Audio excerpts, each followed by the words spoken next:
So how was I able to pass one of the world's toughest driving tests with a 70% failure rate? Buckle up.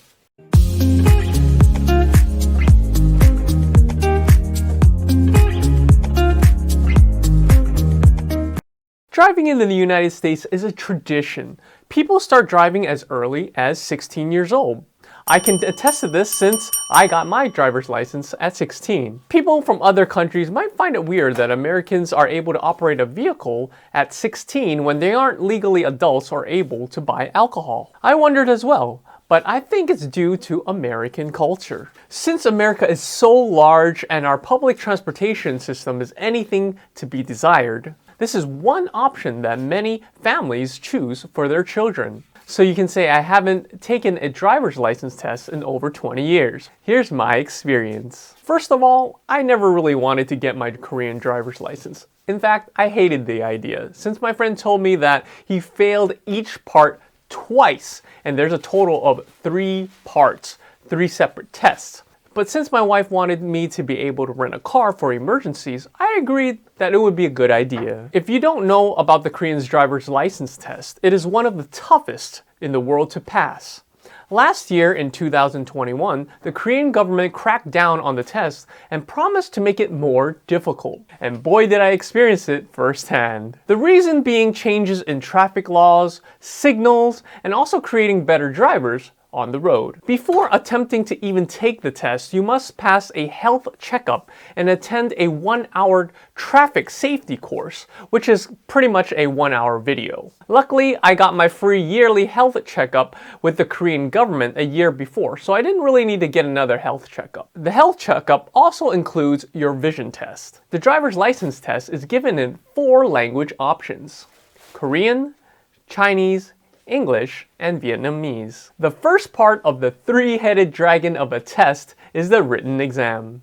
The exam consists of 40 questions, multiple choice, on a computer. You need to score a 70% or higher, or 28 questions in order to pass. This might seem simple enough, but only after you study 1,000 questions. Bruh. Yes, 1,000 questions. I had to study over 1,000 questions first before taking the written exam. Most of the questions are common sense, but it might be a little bit different because it's adapted to Korean culture. So if you're coming from the US and thinking that you can ace this test, you're probably wrong. The hardest part of the test was memorizing the different traffic fines and sentencing if you violate a certain rule. I spent a good week studying the 1,000 questions and was able to pass a written exam on my first try. Then comes the second part of the process, which I can say is the hardest part for myself. It was the enclosed course test. This test determines whether you're a good driver in tight,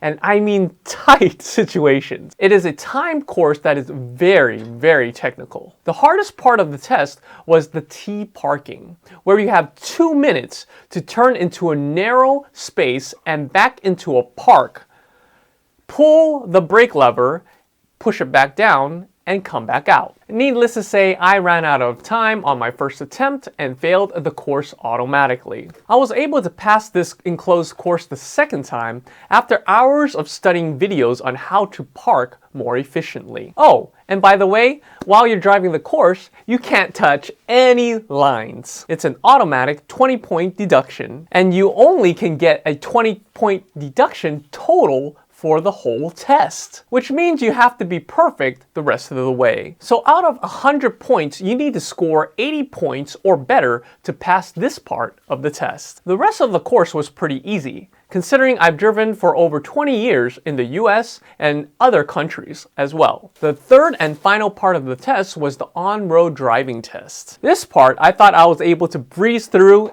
and yet again, I was wrong. If you haven't noticed the pattern yet, Koreans are very detailed oriented. Since all of the tests are computerized, if you do something wrong, just slightly, it is considered wrong and a point deduction. For me, it was as simple as the turn signals. You would think someone who's been driving over 20 years would know how to use turn signals, right? But according to the computer, I didn't use my turn signals enough. For example, if I'm making a U-turn but I need to change lanes first, I need to signal left once until I change lanes. After I'm in the lane, I need to turn off the signal and turn it on again to signal for a U-turn.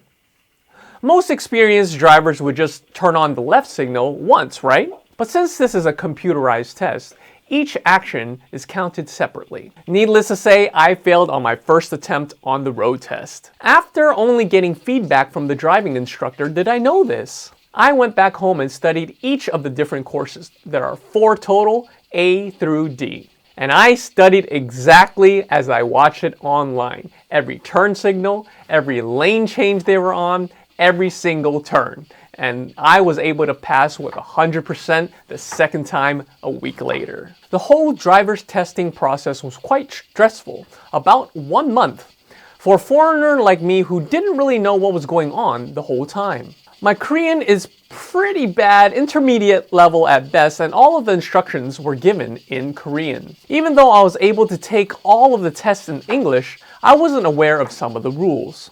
It was definitely much more difficult than the American road test I was given years ago. Let us know what surprised you in this process. Share your thoughts and expertise down in the comments below. We would love to hear from you. I have also linked some important information about the driving test for your convenience in the description box. Happy driving!